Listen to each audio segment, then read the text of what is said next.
You want to support Roland Martin Unfiltered? Be sure to join our Bring the Funk fan club. Every dollar that you give to us supports our daily digital show. There's only one daily digital show out here that keeps it black and keep it real as Roland Martin Unfiltered. By going to RolandMartinUnfiltered.com, you can make this possible.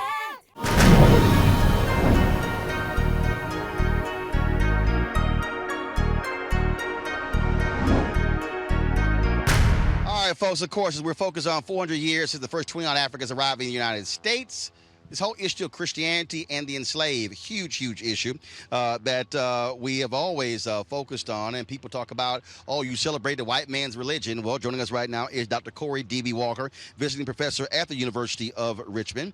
Dr. Walker, how you doing? I'm doing great. How about yourself? All right, so people always are talking about this and are raising this issue, saying, "Oh, that black people, you're celebrating the white man's religion."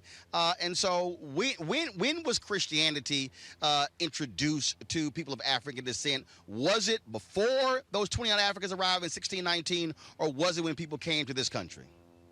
Well, Roland, Christianity is an African religion. You have to remember that. When you think about Jesus fled and Joseph and Mary fled to Africa. When we think of the early Hebrews in Egypt, and when you think of the early church fathers, they're all North African. Those 20 and odd Africans were part of a flotilla of Angolans of 36 ships that left Luanda to come to the New World. When they were intercepted and when they were pirated by British ships, remember those 20 odd Africans were on Portuguese ships flying under Catholic auspices and the Spanish crown. When they were then moved to the U.S., those 20 odd Africans had already understood the rudiments of Africanized Catholicism. The Jesuits had already been in Angola since the 16th century, and as early as 1575, all Jesuits required any enslaved African to be baptized.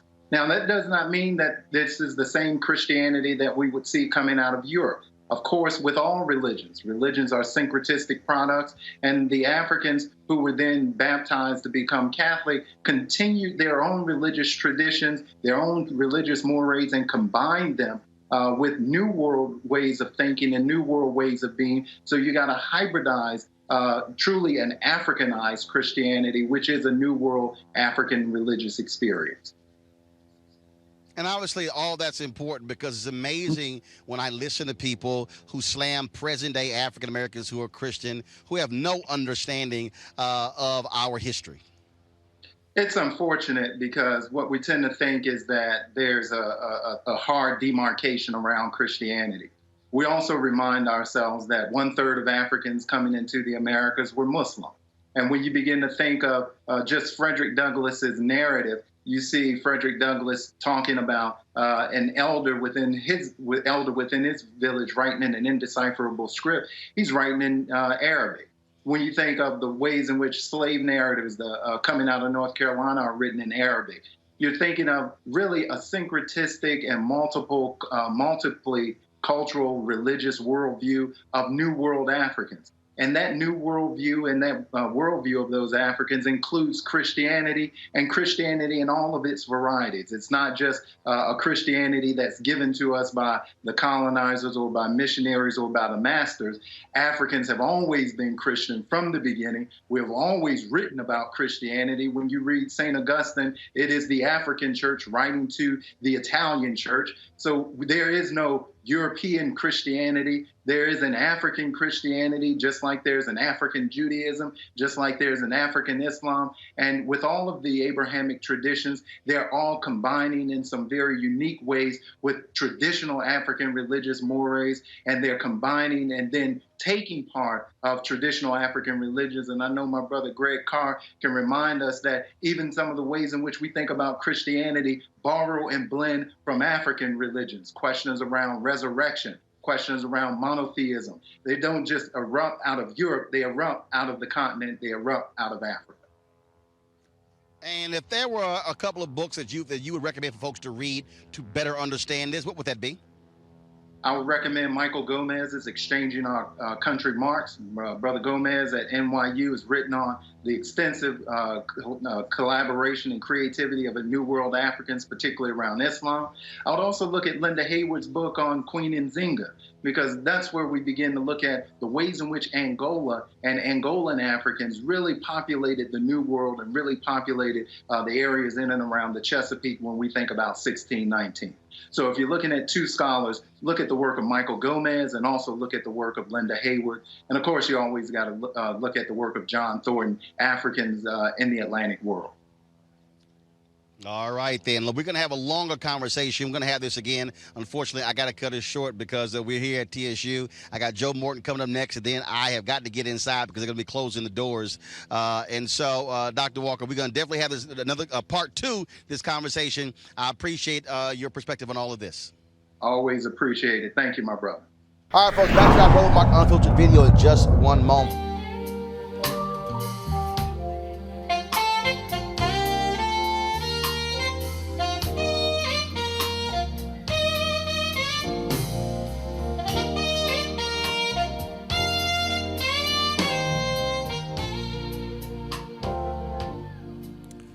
That's the man Gerald Albright there, folks. He's going to be one of the performers at the Luxe Jazz experience taking place in Cabo, November 7th through the 11th. For top-notch music, upscale destination.